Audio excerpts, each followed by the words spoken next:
Good morning. Now that the box has been closed, the body of the guitar is built, the next step is to get started building the neck. So I have a piece of 1-inch thick mahogany that we're going to build the neck out of. And I'll come in here and I'll cut a scarf joint. We'll flip that around and glue it to the underneath to create the angle for the headstock. And then I'll cut these at the end in 3 pieces, and then I'll glue them to create the heel down here. So most people probably know about the scarf joint if you've built guitars, but for those that don't, I'm gonna take just a minute and talk a little bit about that joint. There are 2 ways to cut the neck for an acoustic guitar, or for an electric guitar for that matter. One is to cut it from a solid piece of wood, which is this top diagram here. And when you do that, you need a much larger piece of wood to cut all this out, because down on this end, down here, is the heel. So you have to have enough, it has to be thick enough that you can cut this angle and the heel. And I've never cut one that way, but everything I've ever read and every video I've seen talks about the biggest disadvantage of this, besides the waste of wood, is that the strength of the neck right here, where the volute would be, is weakened. And the reason for that is you have long grain wood, and the grain runs this way. And as you get down here, now the grain is not running long with the neck, it's running the same plane that it is up here, so it'd be easy for it to snap right here. And I'm told that Gibson SGs are notorious for doing that. So if you do the scarf joint, this piece of wood, this is actually flipped over, it's a long piece of wood. You cut we're going to today cut a 15-degree angle, then you flip it over, and what that does is you have long grain coming this way and long grain going down the neck, which gives it strength, and you're not wasting as much wood. I've cut the scarf joint on my bandsaw, and then the next thing, you have to come in and you use some double-sided tape, and you tape these 2 pieces together. Then you use hand planes and block sanders, and you sand that as smooth and as dead straight as you can get it. That way, when you glue it up, you got a good match. Now that it's cut and ready to be glued, this is where it gets tricky. When you put this much glue on a surface like this, and you go to glue it up, it's going to run, and it's really hard to glue it up exactly where you want. When you start putting clamps on it, it wants to run on you. I've seen videos where you take and you clamp down a block right here, but I find that still to be kind of tricky. So I've come up with just a jig to glue these up and hold them in place. So I put the neck on this end, and the cutoff goes right here, and this is on a pivot, and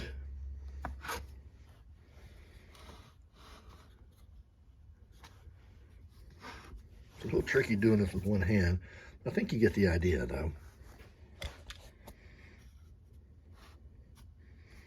So now I can come in here, I can clamp here, I can put some cawls right here, I can clamp here and get good solid pressure, and I know these things aren't going to be skating up and down.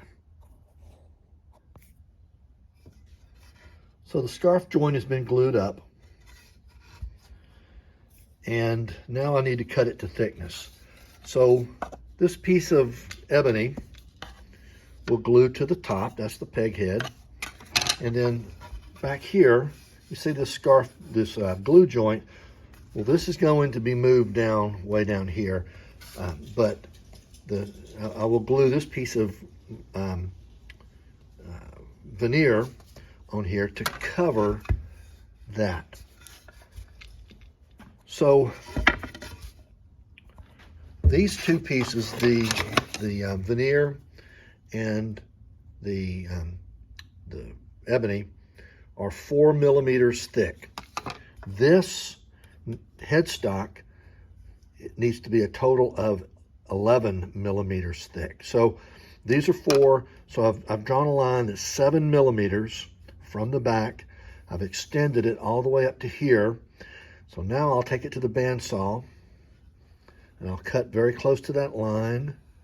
Then I'll go to the joiner and get that squared.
Now that has been thicknessed, I have to bring it down to where this point is right here. And to do that, I built a little sander that's it's just powered by an electric drill. I've got a screw here that raises this platform up and down. So I will take and slide this under here, and I will hog that material out until I reach that line.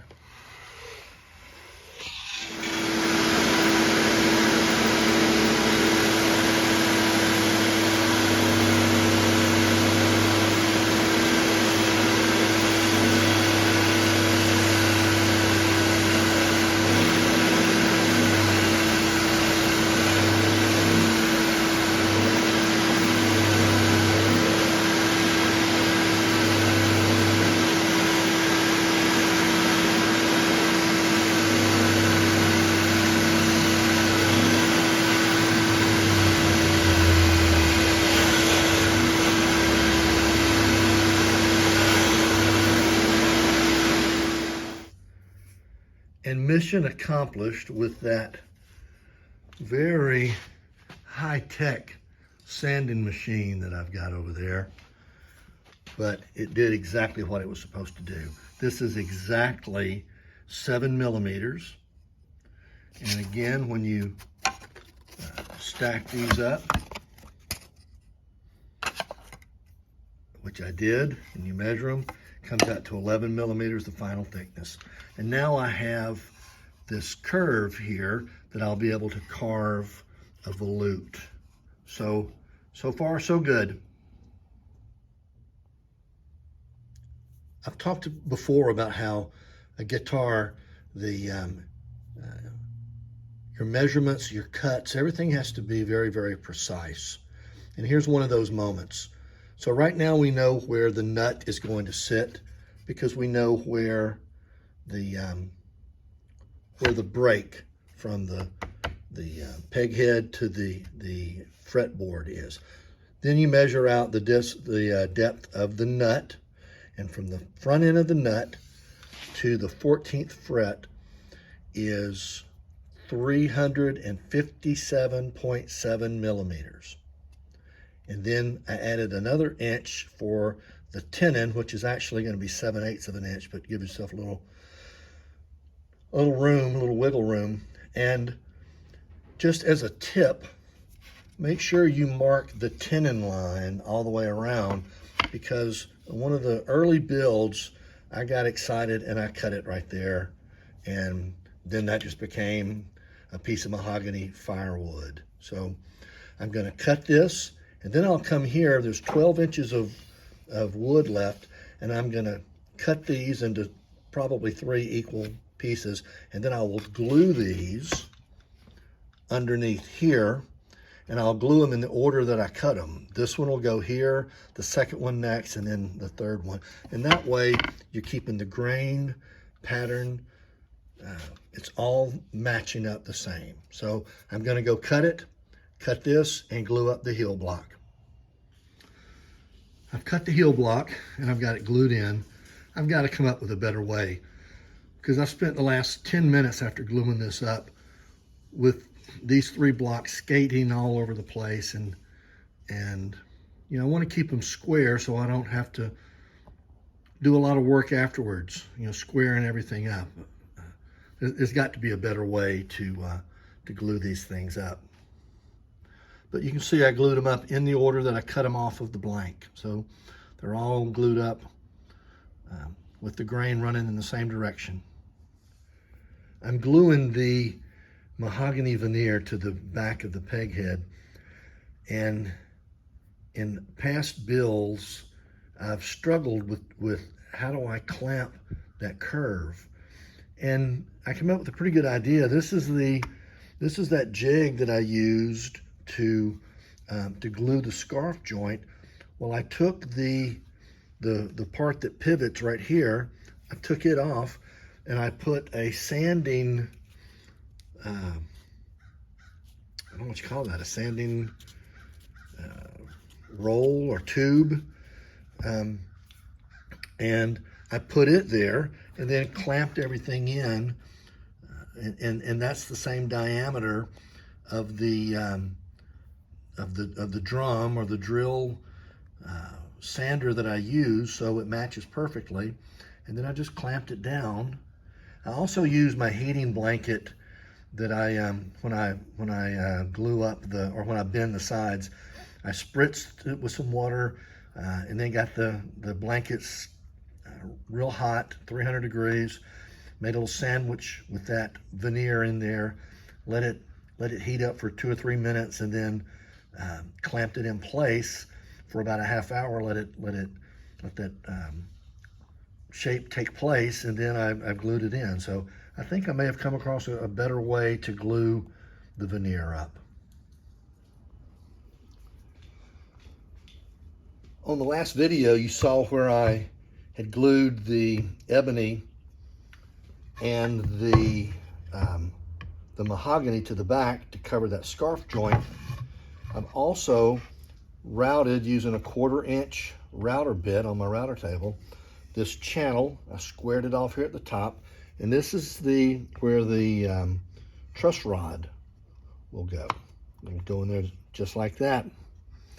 Then it came time to shape the neck.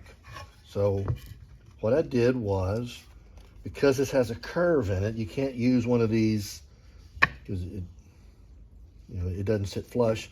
So I cut out a profile on a piece of paper, and then I used that to trace my outline. I then turn this over.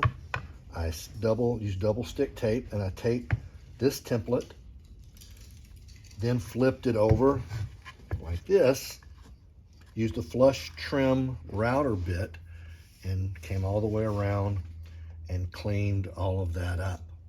So the neck is ready now to put into the tenon, the mortise and tenon jig. So let's keep our fingers crossed.